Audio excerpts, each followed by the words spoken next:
Nah, tatkala orang bergegas semuanya pergi menemui pedagang-pedagang yang datang itu, tinggallah kami yang 12, kata Jabir. Nah, lalu Nabi melihatlah sahabat itu keluar, sambil Nabi ngomong dengan yang 12 orangnya. Nah, apa kata Nabi bilang?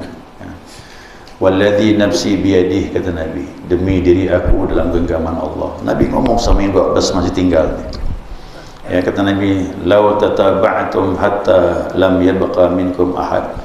Kalaulah kau yang 12 ni ngikut dia semuanya, tidak ada satu pun yang tersisa dalam masjid ni, kata Nabi, lasala bikumul wadi nar. Niscaya lembah Madinah ni akan dialiri oleh api, kata Rasulullah. Begitu kata Nabi. Berarti masih ada sayangnya Allah, masih ada bertahan 12 orang. Kok pergi semuanya, Nabi sendiri ya di mimbar, dah api datang. Itu akan dilihatkan oleh Allah Subhanahu wa ta'ala.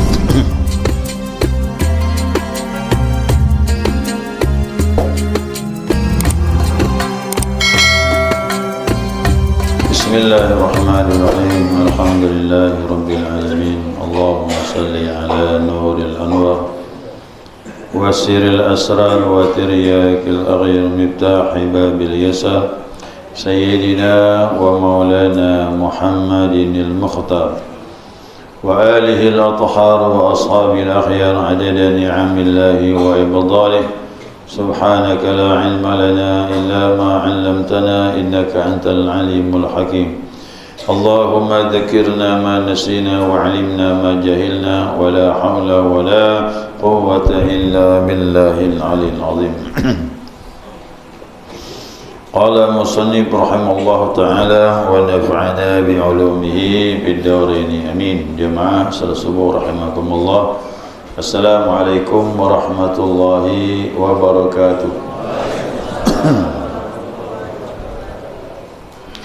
Alhamdulillah, senantiasa kita mengaturkan puji dan syukur kita kepada Allah atas limpahan rahmah hidayahnya. Subuh ini kita dapat melanjutkan kajian kita, mudzakarah kita, panduan kitab Bulughul Maram. Lanjutan mengenai salat Jumat. Hadis berikutnya an Jabir radhiyallahu taala anhu. Ya, dari Jabir, Allah redha terhadapnya, anna nabiyya sallallahu alaihi wasallam kana yakhtubu qa'iman. Sesungguhnya Nabi sallallahu alaihi wasallam berkhutbah dalam keadaan berdiri. Ya. Faja'at 'irun minasyam, maka datanglah kafilah dagang dari negeri Syam. Fanfatalan nasu ilaiha, maka orang-orang pergi menemuinya. Yang sedang salat Jumat tu keluar dia, bubar dia, karena ada pedagang datang bawa barang banyak. Ini masih awal-awal Islam tu begitulah.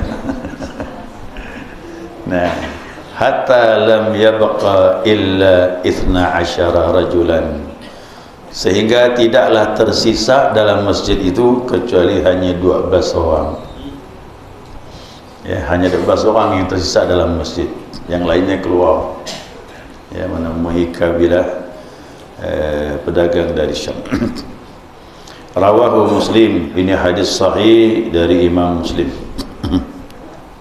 Ya. Jadi dari hadis ini kita dapat ambil pelajaran, ya. Ya, memang cerita dunia ini kuat pengaruhnya. Jangankan kita sekarang ini, dulu pun begitu awal-awal Islam. Ya, tapi jelas iman semakin bertambah, maka sahabat semakin kuat. Awal-awal Islam tu ya gitu, dalam tahap pembenahan. Pembenahan. Nah, di sini jelas dikatakan di situ ada irun. Irun itu adalah kafilah, ya. Kafilah disebut irun ini al-iblul lati tahmilu ta'am aw tijarah. Disebut irun adalah unta-unta yang biasanya membawa makanan dan barang-barang dagangan. Kalau dulu tu kan orang berdagang tu ke Syam, dari Mekah bawa ke Syam, barang Syam bawa ke Mekah. Begitu orang berdagang begitu. Jadi barang dari Madinah, di Mekah dia beli, bawa lah ke Madinah, ke Syam, di Syam dijual. Setelah itu beri barang di Syam, bawa lagi ke Madinah atau ke Mekah. Nah, kemudian dalam kalimat ini ada sebut kalimat fan fatalan nas ilaiha. Nah, manusia itu bubar, artinya mereka bubar meninggalkan salat Jumat. Begitu datang kafilah, mereka pun bubar, ya. Hatta la yabqa, tidaklah tertinggal dalam masjid illa 12 rajulan, kecuali cuma 12 di situ, termasuklah sahabat-sahabat utama, Umar, Abu Bakar, termasuk Jabir yang meriwayatkan hadis ini dari Jabir. Jabir itu masih bertahan dalam masjid, yang lain bubar. Jabir nih yang bercerita nih, ya, kisah tersebut. Jabir di sini Jabir bin Samurah namanya. Ya, nama lengkapnya Jabir bin Samurah. Nah, dari hadis ini ulama mengambil kesimpulan tentang masalah jumlah syarat mendirikan Jumat. Ada ulama yang mengambil jumlah ini. Ya, jumlahnya 12. Ya, 12. Jadi tidak ada penentuan jumlah untuk salat Jumat secara syar'i. Makanya ulama berijtihad, ya, terbukalah jalan ijtihad, masing-masing berfatwa. Ada yang ambil hadis ini, ada dengan hadis yang lain. Nah, karena masing-masing kan diceritakan. Nah, Abu Hanifah, Imam Hanafi, beliau tidak mengambil hadis ini. Beliau menyatakan Jumat itu cukup 3 orang, lebih sedikit lagi. Nah, dia bilang 3 orang itu pun bersama imam, gitu dia. Berarti 1 khatib, 2 yang dengar. Nah, setelah itu bawa salat Jumat. Karena beliau berpendapat bahwasanya bagi beliau ni salat berjamaah itu bukan 2, 3. Ya, minimal 3 orang. Itu dikatakan jamak. Ya, jamak itu Jumat itu dikatakan 3 orang. Itu pendapat beliau. Ya. Kemudian wa indal Imam Malik wa huwa al-qadim wa inda Syafi'i. Pendapat Imam Malik dan juga pendapat qadim, qaul qadim Imam Syafi'i. Imam Syafi'i kan ada 2 qaul. Qaul awal dengan qaul yang akhir. Qaul awal itu qadim. Jadi waktu beliau berada di Mesir baru ada fatwa yang baru mengiringi. Asalnya Imam Syafi'i berpendapat sama dengan Imam Malik. Berapa? Ikut hadis ini, yaitu 12. Imam Syafi'i asalnya mengambil pendapat jumlahnya 12. Ya. Kemudian Imam Ahmad, ya, wa inda Syafi'i fil jadid wa Ahmad, Imam Ahmad dan Imam Syafi'i pendapat yang baru, bukan pendapat yang lama. Itu mengatakan 40. Imam Ahmad, Imam Syafi'i dengan kaul jadid, waktu beliau berada di Mesir menemukan hadis-hadis dari yang lain, maka fatwa beliau berubah. Yang tadi mengatakan 12 berubah menjadi 40. 40. Nah, dari hadis ini jelas bahwasanya dianjurkan, ya, disyariatkan berdiri dalam khutbah. Situ kan dikatakan Nabi qa'iman, berdiri. Berarti khutbah wajib berdiri. Ya, orang yang sehat wajib berdiri. Kecuali orang yang sakit dia boleh duduk, tapi diselingi khutbah pertama dengan khutbah kedua itu diam untuk memisahkannya. Tapi untuk khatib yang sakit, ya, maklumlah, boleh jadi khatib ini orang yang sangat berpengaruh, dengan khutbah dia sangat memukau dan bisa merubah, dapat hidayah dan sebagainya. Kalau sakit boleh suruh khatib, tapi dia memisahkan khutbah pertama, khutbah kedua dengan diam. Karena kalau yang sehat itu kan memisahkan khutbah itu dengan duduk. Kena berdiri yang sehat. Nah, kedua, ya, tidak disyaratkan yang jelas tentang jumlah Jumat, maka terjadilah perbedaan tadi itu. Nah, Imam Malik menyatakan 12 orang cukup. Imam Syafi'i kaul qadimnya 12, tapi kaul jadidnya 40. Nah, Imam Hanafi berpendapat 3 orang cukup. Imam Ahmad dengan kaul jadid Imam Syafi'i wajibnya 40 orang. Ya, 40 orang. Nah, kemudian yang terakhir, di sini disebutkan manqabah, kisah terpuji bagi sahabat Abu Bakar, Umar, Jabir dan yang lainnya, yang 12 orang itu yang masih bertahan. Mereka tidak tertipu, tidak tergiur dengan urusan dunia. Tetap dia menemani Nabi SAW di dalam masjid. Walaupun pedagang lewat dengan harta barang yang banyak, orang pada keluar, dia tak goyah. Dia 12 orang ini. Maka yang 12 orang ini dipuji Nabi SAW. Ya, mereka tak meninggalkan Jumat dan mereka tidak terlena dengan perdagangan. Jadi jelas sudah, Nabi bisa mandang mana sahabat-sahabat yang punya kualitas. Tahap awal tu nampak kualitasnya Abu Bakar tu, ya, termasuklah Umar dan sebagainya. Nah, hadis inilah yang menyebabkan turunnya firman Allah Subhanahu wa taala surah Al-Jum'ah ayat 11. Ya, mana itu? Fa idza ra'au tijaratan aw lahwin faddu ilaiha wa tarakuka qa'imah. Maka tatkala mereka melihat perdagangan datang dan permainan kata Allah, maka mereka bubar menemui para pedagang tersebut. Kau dibiarkan berdiri sendirian ya Muhammad, kata Allah. Nah, ya. Kemudian apa kata Allah?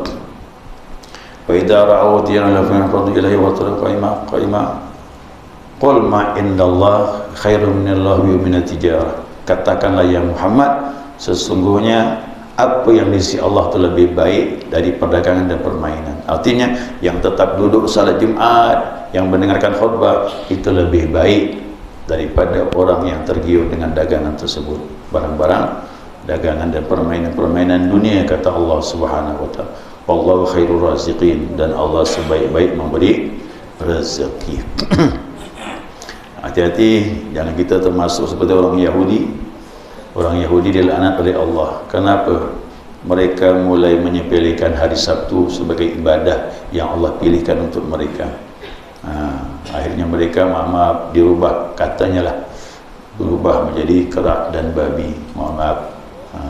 Karena mereka mengingkari hari-hari yang mulia yang ditentukan Allah. Jadi orang Yahudi ditentukan Allah di Sabtu. Ya. Nah, kita hari Jumat. Nasrani jadi berjurut ni, ya, Islam, Yahudi, Nasrani, Jumat, Sabtu, Ahad. Ya, dalam hadis yang lain, ya, nah, kata Jabir bin Samurah, nah, tatkala orang bergegas semuanya pergi menemui pedagang-pedagang yang datang itu, tinggallah kami yang 12, kata Jabir. Lalu Nabi melihatlah sahabat itu keluar, sambil Nabi ngomong dengan yang 12 orangnya. Nah, apa kata Nabi bilang? Walladhi nafsi biyadih, kata Nabi, demi diri aku dalam genggaman Allah. Nabi ngomong sama yang 12 masih tinggal. Ya, kata Nabi, law tataba'tum hatta lam yabqa minkum ahad. Kalaulah kau yang 12 ni ngikut dia semuanya, tidak ada satu pun yang tersisa dalam masjid ni, kata Nabi, lasala bikumul wadinar, niscaya lembah Madinah ni akan dialiri oleh api, kata Rasulullah. Begitu kata Nabi. Berarti masih ada sayangnya Allah, masih ada bertahan 12 orang. Kok pergi semuanya, Nabi sendiri ya di mimbar, dah api datang. Itu akan dilihatkan oleh Allah Subhanahu wa taala. Jadi ini menunjukkan bahwasanya memang Allah selalu mengatakan, ya ayyuhalladzina amanu la tulhikum amwalukum wala auladukum an dzikrillah. hai orang yang beriman, jangan sampai harta dan anakmu melalaikan engkau kepada Allah. Jadi cerita dunia ni memang banyak orang lalai. Kita tak masalah meraih dunia, tapi jangan lalai. Jangan kita lalai. Tetap kita istiqamah di jalan Allah Subhanahu wa taala. Kalau Nabi dah ngomong begitu, jelas Nabi dah menyampaikan apa maunya Allah. Jumaat tu berarti penting, kerana ada khutbahnya, ada nasihat dan sebagainya. Jadi makanya sayang tak duduk tak mendengar khutbah itu. Nanti akan kita bahas lebih lanjut mengenai masalah ini. Baik, sekiranya cukup, mudah-mudahan dapat dipahami. InsyaAllah selanjutnya kita bahas mengenai salat Jumat. Berapa rakaat yang wajib kita dapatkan untuk mendapatkan Jumat wajib itu. Nanti akan dibahas pertemuan akan datang. Sekiranya cukup jemaah, mungkin ada pertanyaan, silakan. Yang bekerja di dalam pedalaman, yang jauh di masjid, yang kurang ada 12 orang, apakah kewajiban Jumat itu masih berlaku buat mereka, atau kalau mereka salat zuhur apakah masih sah? Qaul jadid Imam Syafi'i 40. Yang 12 itu qaul qadim. Waktu beliau berada di Baghdad, beliau pakai hadis ini. Kenapa hadis ini tidak dipakai oleh mazhab Syafi'i, padahal Imam Syafi'i telah berfatwa sebelumnya?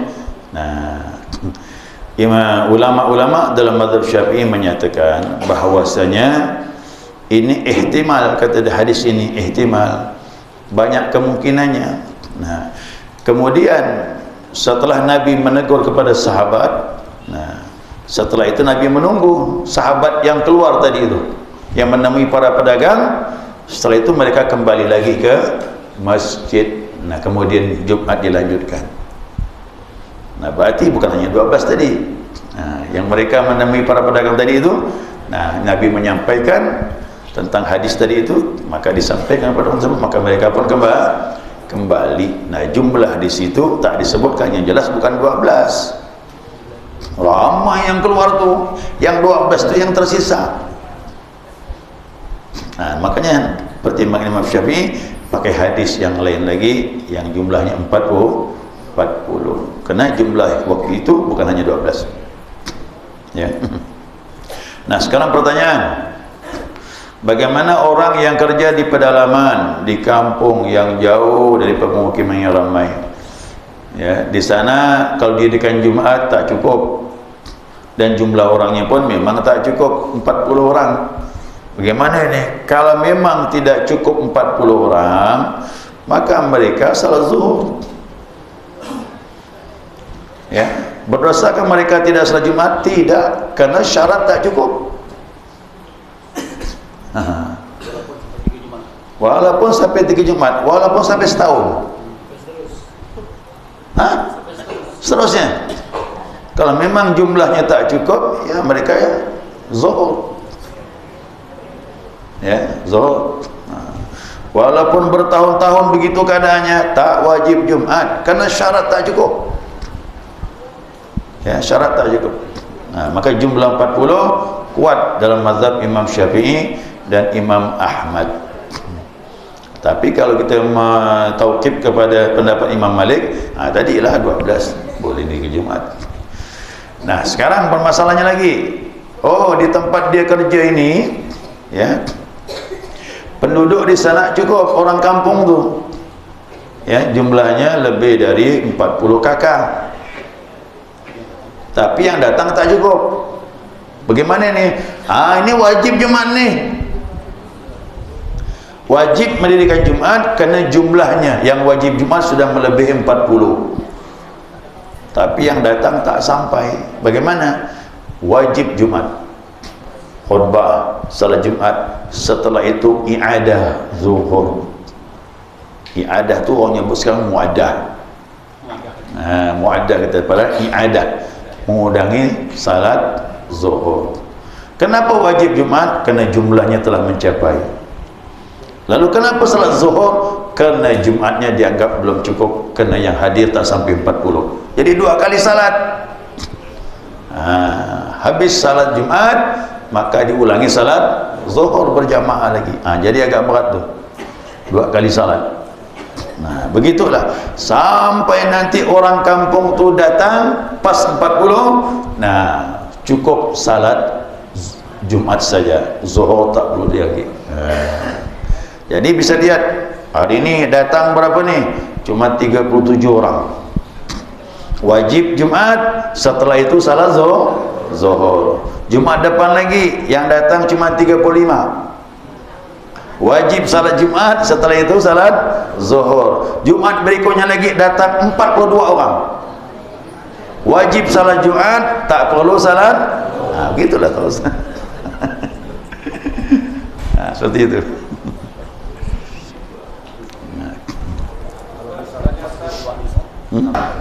Ternyata 37 orang dewasa, 5 orang anak-anak, tak sah. Habis salat Jumat, salat zuhur. Karena anak-anak tak masuk hitung. Ada 60 orang Pak Ustaz, tetapi 30-nya laki-laki, 30 perempuan. Habis salat Jumat, zuhur lagi. Kerana perempuan tak hitung. Ya, perempuan tak dihitung. Ada 42 Pak Ustaz, 38-nya mukim, 4 orangnya musafir datang. Tak sah juga. Habis salat Jumat, salat zuhur. Jadi yang mukim di situ, mustautin, bukan mukim ya, mustautin. Orang yang berdomisili di situ, kalau lebih dari 40 baru sah Jumat. Itu dia. Yang musafir tak masuk. Ya, tidak masuk hitungan Jumat. Tapi kalau salat Jumatnya sah. Ya. Ustaz. Ya. Jadi sholat berjamaah biasanya pada saat sholat maghrib itu rakaat pertama itu kan suratnya biasanya pendek Ustaz. Jadi pernah saya lihat, jadi jamaah ini sholat dia dari awal dia posisinya tidak masbuk, tetapi pada saat imam sudah membaca surah kemudian rukuk, jamaah ini juga belum rukuk, dia tetap menyelesaikan Fatihahnya sampai akhirnya imam itu i'tidal, baru rakaat pertama, baru dia salat maghrib, jadi baru dia rukuk. Padahal dia berarti dia tidak dapat rukuk bersama imam karena imam sudah ini karena pertanyaannya tidak masuk dari awal. Dari awal ikut takbiratul ihram juga ikut, tetapi tadi tidak rukuk bersama imam karena dia mungkin menyelesaikan Fatihahnya, tetapi mungkin lambat, tetapi intinya dia tidak rukuk bersama imam. Makmum ada 2 golongan ya. Golongan yang pertama namanya muabbih, ikut imam dari awal takbiratul ihram. Yang kedua ada namanya makmum masbuk. Makmum masbuk ini yang tidak bisa selesai membaca Al-Fatihah di belakang imam. Bedakan ini 2 macam ini. Kelompok yang pertama ini dia wajib menyelesaikan Al-Fatihah. Dia bukan masbuk. Nah, kerana dia takbiratul ihram bersama imam. Nah, kalaupun dia terlambat bacaannya, wajib selesaikan Al-Fatihah. Walaupun imam sudah rukuk. Walaupun imam i'tidal, baru selesai Al-Fatihahnya, dia ruku, imam sujud, tidak masalah.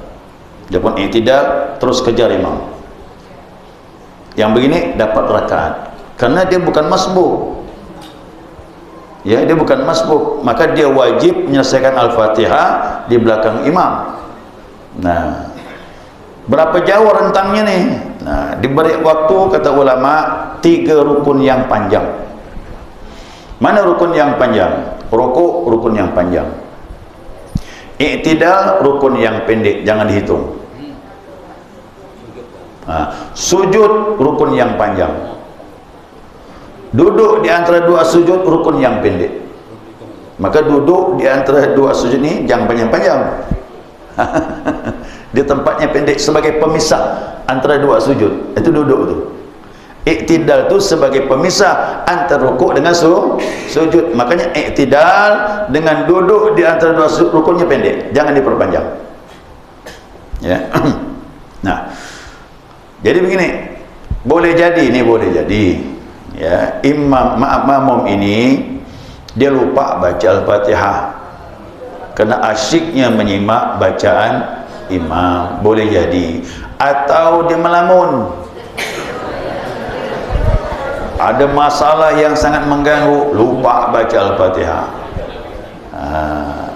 Dia sadarnya kapan? Waktu imam rukuk baru dia sadar, belum Al-Fatihah nih. Nah, maka dia wajib selesaikan Al-Fatihah, wajibnya, karena dia muafik takbiratul ihram bersama imam dari awal. Nah, ya, wajib selesaikan Al-Fatihah. Rentang waktu yang diberikan dalam hukum fikih ini 3 rukun yang panjang. Dia wajib selesaikan Al-Fatihah. Imam rukuk, terus selesaikan Al-Fatihah. Imam i'tidal, terus selesaikan Al-Fatihah. Imam sujud pun kalau Fatihah belum selesai, teruskan baca Fatihah. Tapi ini jauh dah ni, tak mungkin lah kan. Tapi ini dibahas nih. Kemudian duduk di antara 2 sujud, masih teruskan Al-Fatihah kalau memang belum selesai. Nah, batasnya kapan? Sujud yang kedua. Ini rukun panjang yang ketiga ni. Kalau seandainya imam ini angkat kepala masuk rakaat berikutnya, dia belum selesai lagi Al-Fatihah, tak perlu ruku, tunggu imam dan terus ikut imam selanjutnya. Yang itu rakaatnya 0. Tuh, berarti rentangnya jauh, tak mungkin tak selesai Al-Fatihah. Ya, ya. Jadi kalau masbuk lain. Kalau masbuk tak wajib selesaikan Al-Fatihah. Dia baru datang, Allahu Akbar, imam lagi baca surah, baru baca Bismillahirrahmanirrahim, Alhamdulillahirabbil alamin, imam ruku, Allahu Akbar, ruku bersama imam. Kekurangan Al-Fatihahnya ditanggung oleh imam. Itu dia. Ya, beda ya masbuk dengan muwafiq. Lanjut. Tidak membaca Iftitah. Begitu Allahu Akbar, saya baru baca Iftitah separuh, imamnya sudah rukuk, tidak sempat membaca Fatihah. Rukuk. Langsung rukuk. Asar. Jadi saya terus langsung baru baca Fatihah, tidak ikut imam. Saya dengan gerak hati saya berpisah dengan imam. Apakah itu digunakan Ustaz? Assalamualaikum warahmatullahi wabarakatuh. Baca Al-Fatihah, baca surah. Nah, menurut beliau ni bahwasanya sedang baca iftitah baru pertengahan imam ruku. Oh, super cepat benar tu. Ya, luar biasa tu. Jadi kalau Pak Haji Sulaiman menganggap wah ini terlalu cepat, iftitah ya belum selesai, apalagi Al-Fatihah, belum lagi surah. Lalu ambil tindakan pisah dengan imam mufarakah, tak salah, tidak salah. Ya, tak salah. Kita ambil tindakan seperti itu, kita mau ibadah yang benar. Bagaimana mungkin kita baru takbir iftitah sebagian imam dah ruku? Ya, setelah itu datangi imam, beritahu, tak masalah. Minta tolong agak lambat, jangan cepat. Saya baca iftitah, bapak udah ruku. Kalau dia diindahkan, alhamdulillah dia berubah. Kalau tak diindahkannya, gantilah. Apa kita mau bertahankan imam macam itu? Kan susah makmum. Kita ibadah ni mau relax, mau tenang. Kalaulah surah tak selesai, tak masalah, masih wajar. Baca iftitah, baca Al-Fatihah, surah tak selesai, imam rukuk, putuskan surah, jangan lanjutkan. Rukuk bersama imam, itu wajar masih. Ya, ingat jangan teruskan surah tu. Kalau imam rukuk, ya, pamannya bacanya surah Al-Insyirah, alam nashrah laka sadrak wa wada'na anka wizrak alladhi anqadha dhahrak, imam ruku', ya ruku'lah, jangan teruskan. Ingat surah itu sunnah, ruku' wajib. Ya, ikut imam, imam dijadikan untuk diikuti. Tapi kalau imam super cepat, ganti. Ya, ganti udah, tak ada obat lain lagi dah tu dah. Kalau dia buat pengarahan dia nerima, alhamdulillah, baguslah. Ya. Tadi apa? Masbuk, keduanya pun masbuk. ketiganya pun masbuk. Kalau seandainya tidak memungkinkan baca Al-Fatihah karena lambat betul bacaannya, belum selesai imam ruku', boleh ruku', karena asalnya dari awal dia masbuk. Gitu dia. Itu kelebihan masbuk tapi kekurangan pahala. Kelebihan masbuk itu banyak dispensasinya, tak selesai bacaan tak apa-apa, tapi dari segi pahalanya kurang, ya kan? Banyak ditanggung imam bos. Kata imam bilang, kau ni aku terus jamin kau tu. Aku terus traktir kau ni.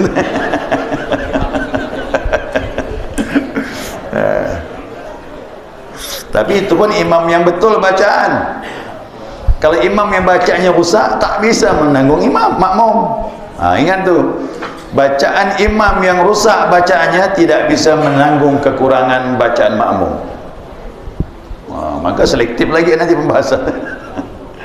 Ya, imamnya harus betul bacaan. Dah, masih ada satu lagi. Masih bisa ikut baca Al-Fatihah, ya, walaupun surahnya tak dapat, tak selesai masih boleh. Saya yakinlah imam tu tak hafal iftitah tu.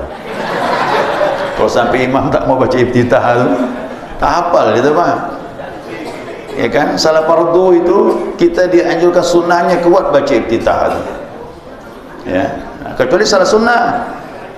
Kalau salah sunnah jangan. Qabliyah ba'diyah jangan. Tapi kalau salat duha boleh, tahajud apakan lagi baca iftitah. Tapi untuk qabliyah ba'diyah jangan baca iftitah. Karena tidak ada riwayat. Bahkan Nabi salatnya cepat kalau qabliyah ba'diyah. Cepat salat Nabi. Ya. Jadi sering saya sampaikan, Aisyah radhiyallahu anha pernah melihat Nabi dan dia berkata, dia bilang, aku melihat Nabi salat sunnah fajar qabliyah subuh. Dan aku berpikir apakah Nabi ini baca Al-Fatihah atau tidak. Ingat tu, yang diragukan bukan surah Al-Fatihah. Sampai begitu, berarti cepat Nabi baca Al-Fatihah tu. Nabi baca Al-Fatihah atau tidak? Berarti menunjukkan Nabi jangankan iftitah, surah pun tak dipakainya pada waktu itu. Tapi hadis yang lain Nabi menyuruh, kalau sunnah fajar kata Nabi surahnya Al-Kafirun dengan Qul huwallahu ahad. Tapi ada saat-saat tertentu kalau memang waktu sudah singkat cukup baca Fatihah saja. Kita khawatir kita menyelesaikan nanti iqamah pula. Jadi boleh ya baca Al-Fatihah. Jadi iftitah jangan. Karena qabliyah ba'diyah itu ibadahnya memang singkat, dipercepat. Ya. Masbuk betul. Makanya hukum tu ada dua, makmum ni. Kalau makmum masbuk betul. Kalau imam rukuk, dia wajib rukuk. Kalau tidak hilang rakaatnya. Tapi kalau makmum muafiq, dia tak boleh rukuk kalau belum baca Al-Fatihah. Karena Al-Fatihah kan rukun. Lalu kenapa? Itu hukuman bagi dia. Hukuman bagi dia, kenapa lalai? Kenapa Al-Fatihah kau lambatkan? Kenapa Al-Fatihah lambat kau baca atau kau lupa? Berarti untuk Al-Fatihah tak ada maafnya, maka hukumnya lebih berat. Walaupun imam mudah rukuk, makmum wajib menyelesaikan Al-Fatihah. Kerana Al-Fatihah ni wajib. Tapi kalau untuk masbuk ada keringanan.